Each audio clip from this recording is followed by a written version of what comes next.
insane a chick with another crazy conversation I'd like to get your opinion on.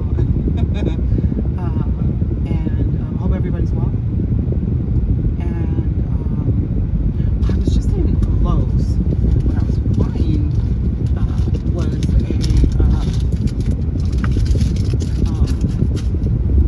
actually was returning something, and after I returned it, I needed to buy a bug screen. And now I purchased, I ordered a security door, my back door, and one of the metal kind of doors. Like I don't like them when they're, you know, like there are parts of Brooklyn where you see metal doors, metal windows, metal bars on everything, including the belt and the chimney. I don't know what kind of world we're in, but Jesus, do I lock myself in, or am I locking you out? So with that being said, I purchased my back screen door the lock was broken again. So the lock was like $70, right? Like this brass lock. So I'm like, all right, cool. Do I buy another brass lock for the second time, or do I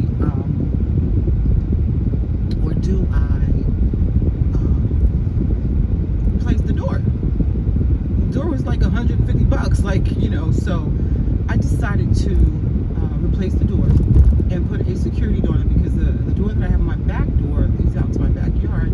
Although I'm landlocked, anyone could, if they want to, people can get in. I don't care what you're doing and how you're doing it. But I decided that I should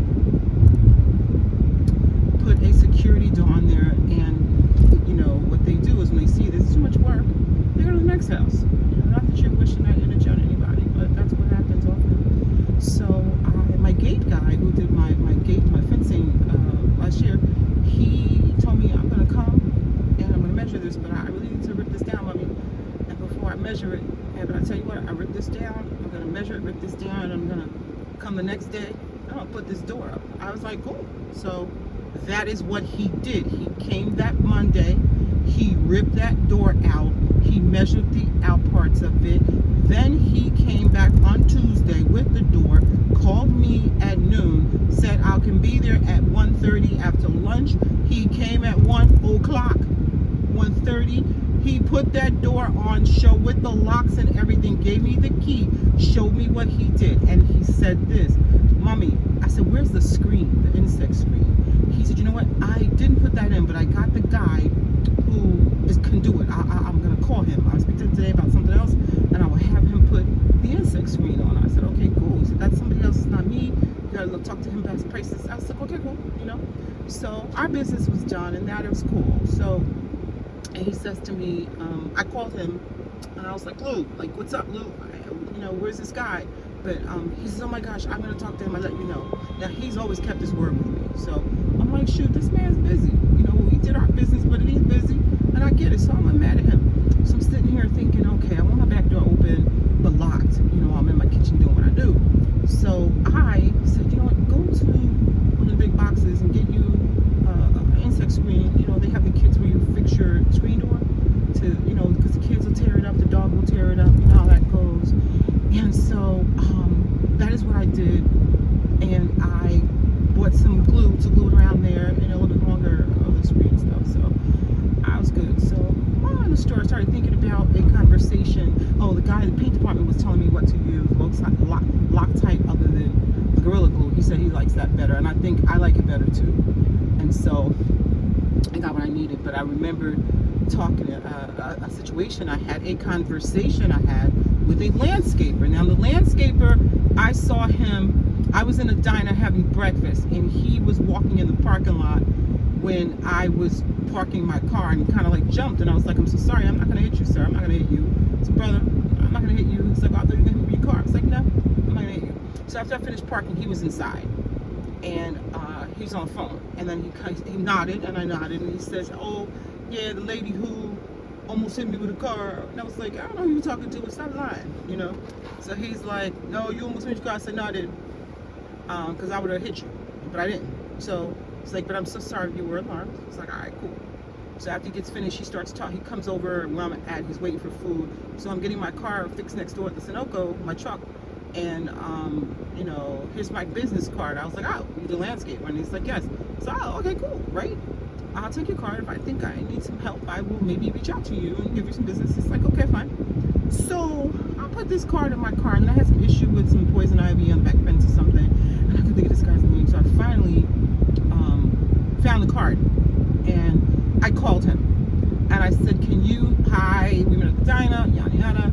Can you maybe stop by my house? And I will, to talk about this poison ivy on my back fence and maybe some landscaping, you know, as far as these weeds and all my weeds, and gotta get them taken up, make this place look decent, yada yada. He's okay, fine. So he didn't come when he said he was gonna come. I think I spoke about this before, but he did call and say something about being busy that day. He'd come to me, you know, at another day, and I was like, fine. So he did show up that next morning. I had just come back from the gym, and I was like, okay, cool. He's not at your house, I'm down the street. And I get there, so we go to the back of the house, and I have a truck in my driveway. So he's like, oh, my husband's got a nice truck. And I was like, no, that's mine, but okay, thank you, right? So that's asking a question without asking a question. I shouldn't have answered. I should have been like, nah, you know, because that's how some are. They do that, right? So up in business. So he says, I show him the situation in the back. And it's like, oh, it's kind of cool back there. It's nice back here. You're a country girl, blah, blah, blah, blah, blah, blah. Got all this plant going on, blah, blah, blah, blah, blah, blah. And I was like, yeah. Well, this is, I don't know. I know this is poison ivy I need to pull down. And maybe I need some, you know, monthly maintenance services because I don't have time to do it myself. I do my own gardening, then my own mulch. I just need something to give me a good start so that I can keep this moving, you know? So he gives me the price for the back thing. He says, the do of this is $350, and if you want us to monthly maintain and come and, you know, clean up and clean up the mulch and the weeds and stuff, that'd be like another $125 per month, you know, and but I could lick that thing real good for you. I said, excuse me? He said, yeah, because I could lick that thing real good for you. Now I'm standing here in shock, right? And I always think that nothing can shock me. But I'm standing here in shock in my backyard with this nigga. Yes, I said it. Because he's ignorant. So, older black man. I said, how old are you? He said, I'm 64. I said, are you married? He said, no, I ain't into that, but I do have someone. I said, that's the thing you need to be licking real good. Because if you weren't good at it, you wouldn't be here saying this to me. Now you got to get out my backyard. Because now I'm still feeling like, where's my knife? Right? And I'm still feeling like I'm in shock. Nah. Because if you just let me lick that thing real good. Then I said, motherfucker, if you don't get your old raggedy ass out my backyard, you 3 minutes too late for what you about to get.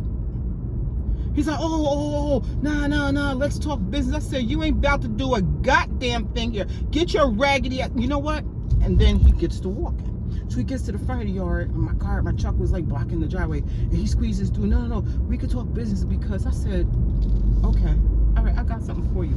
So I go in the house. He leaves the yard, right? So now I'm in the house. I'm not doing nothing but making you think I'm going in the house to do something. So he pulls off. He has these 2 Mexican guys with him, and they're outside waiting. And so I'm still in shock, like I'm clutching my pearls, because I know I did not invite that. And I always wonder, first I go to the self-crazy check, or did I do something wrong? And I don't know if that's from training as being a woman, or if it's from training as being a good person or trying to be a great person. I always look into what my portion of this thing is. And it's a bad habit that many of us have as people that are good people. We always wonder what we did to invite this. What did I do to deserve this? Did I do something? Is it karma? Blah, blah, blah, blah, blah. The truth is, it's neither of those things. You did nothing except be who you are. He was being who he is, okay? And he's a low-down, disgusting, dirty dog. If you live in New Jersey, in the Essex County area, East Orange, Union, Maplewood, Newark area, the name of the company is Arizona Landscaping. He lives in Irvington. I believe it's Ball Street, and he is a disgusting pig. Now, I've put you on blast, okay, so that your business will fail, And maybe your significant other will know how you are with customers. He said he's been in business 40 years. Okay, we're supposed to do business with each other, but that shocked me. Then I realized something else. Women homeowners who don't have a partner right there handy or a mate right there handy, you know, we go through a lot, you know, and you got to find the right person. You got to make sure you're not being a total bitch that don't mess your stuff up. You got to behave in a manner that they know that they're not getting over on you, because for some reason a lot of these contractors think that we women can't count. And so you know, being unreasonable with the pricing and saying things that are out of place and trying to be sexual with you. Every woman does not want a man to be sexual with her, especially when she's talking business. We are women. If you are a sister, a woman, I don't care if you're a black woman, a white woman, a Spanish woman, an Indian woman, and you are a female, born female, okay? You want sex, you have a vagina, you don't have to do nothing except stand in front of your house for at least 10 to 15 minutes. Someone, some male, somewhere will have sex with you. We don't have to do that. You're not having sex with me to fix my house. And if I was having sex with you to fix my house, I ain't about to pay you too. That's against the law, okay? That's against the common sense law. Unless these women out here are giving it up for free. So this dude think he gonna charge me $350 to cut some to do something, and then we're cool and I'm letting you have the blessing of being near me. I was more pissed at myself for thinking that I used bad judgment, and the truth is I didn't use bad judgment. That's just who he is. But it helped me continue to check myself, checkmate my behavior and things. I see why some people in business are straight up bitch. They don't give a rat's behind who you are. If you're doing business with them, you're doing business for them, you're going to respect them, they're going to charge you, they're going to be a total bitch. And I see why some people are hardcore when it comes to business. Ladies, I don't care what they think of you. You do what you need to do. If you need to talk to them in a way that's not conducive to who you are, because unfortunately, we have to come out of our ladiness sometimes to get across to people. And then I got mad at myself because I didn't come out of my ladiness to address this nigga, because he was ignorant and he was a straight up nigga. You don't know me from Adam Housecat.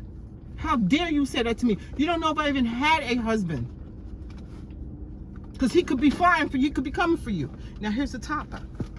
He calls me the next day. Oh, so what did you decide? He texted me, I'm sorry. I took a deep breath, right? And I said, you know what? Stay in your ladiness. I decided to go in another direction. Then I blocked him. Because did you really think that I was going to do business with you? Did you think that I was going to give you one more second of my time? Did you really think that, sir? But to come out of my ladiness was even more harsh for me. Now, part of that says that, you know, I know from being an attractive woman. I'm being facetious. However, I'm gonna go here. A lot of times a woman, whether she's attractive or not, puts up with people that know that they would never have a chance with her. And they often do stuff like say something disgusting, say something mean to drag her out of her ladiness or to bring her down, or in the words of Zandra, oh, Miss So-and-so said, you have a higher opinion of yourself than you should. I said, I don't even know who that lady is. Look how you walk. I walk with confidence because I am confident.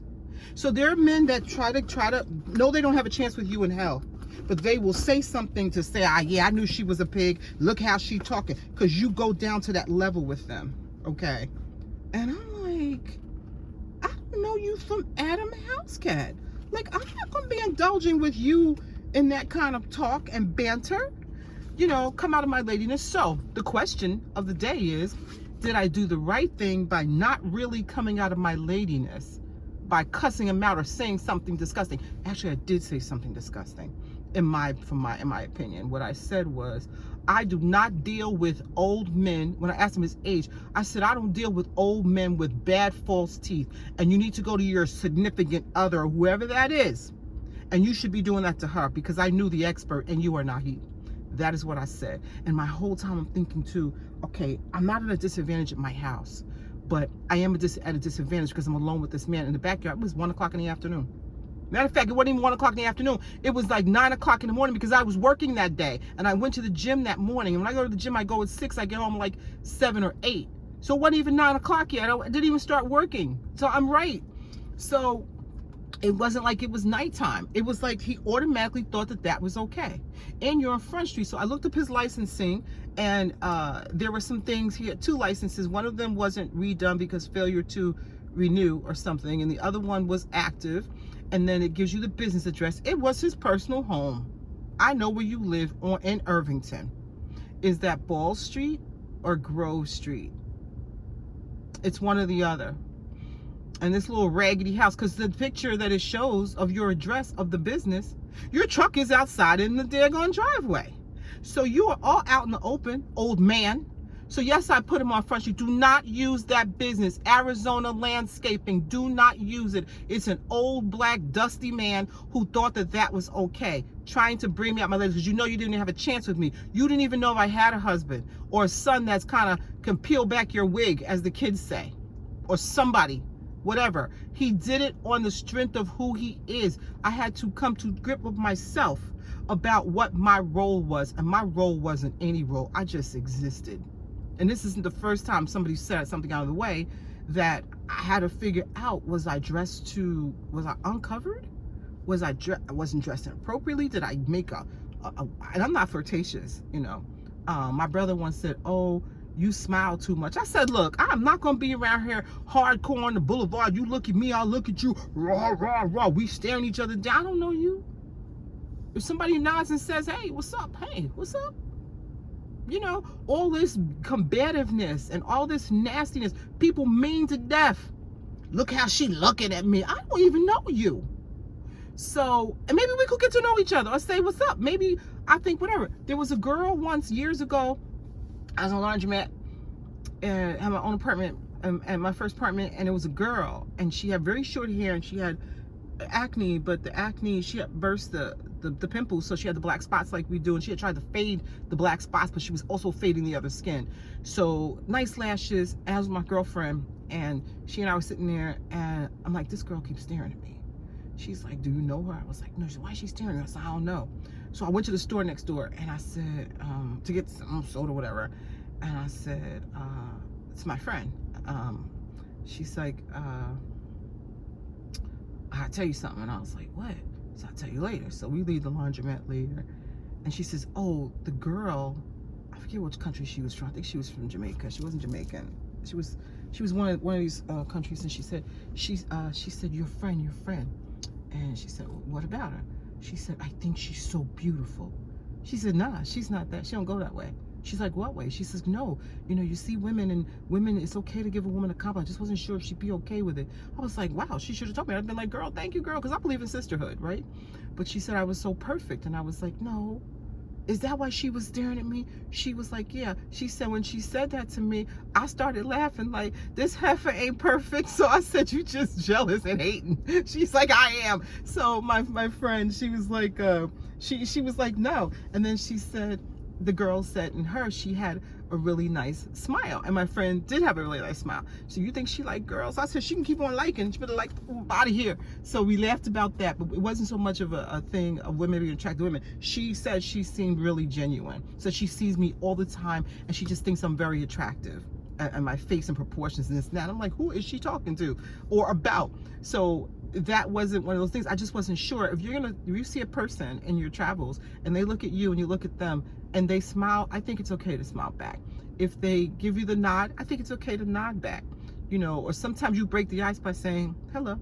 You know, there's nothing wrong. My brother lives in a place where you can't leave a bag of dirt on your porch or they'll steal it. I'm like, I'm not surprised. So maybe that's his reality. So, you know, and anybody can steal anything. They steal, you know, the smell off of stink. So I'm not surprised, and I'm not naive.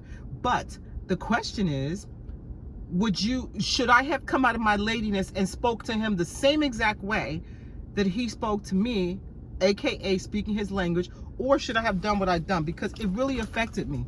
And I didn't want him to know that it did affect me, but it affected me. It hurt my feelings that some man would try to be so disgusting with me, and I didn't deserve that. I didn't deserve it. And it's not the first time. It's kind of amped up. And I'm no spring chicken here. Like, this is happening so often. Did I drop my glasses? That I think that everyone, we're seniors. And this man said this to me. He's a dirty, old, filthy man. Okay? And that was not nice at all. And you had the nerve to, oh, I don't have a wife, but I have someone. So even having someone, why you thought that you was eligible to be in my presence, to say that to me. The truth is, he knew he was beneath me. And being beneath me, he wanted to drag me down where he was in the gutter. He don't, just saying that, you don't know nothing. You don't even know enough to get better false teeth. This is 2020. You shouldn't have them teeth bigger than a chiclet. Now, I haven't seen a chiclet in years. I don't know how big they are. But, you know, big old false teeth look like big horse teeth. You ever see the dental commercial for the dog, and the dog teeth bigger than a window pane? Okay. And so I want to know, should I have come out of my ladiness or dug down in my little stash and stabbed him in his face, or pulled a knife on him to let him know to watch his mouth? Or should I have done what I've done? I think I already know the answer. However, you know, that affected me. So, give me a call. Let me know. I'm sorry, don't give me a call. Let me know what your thoughts are. All right? Peace and hair grease.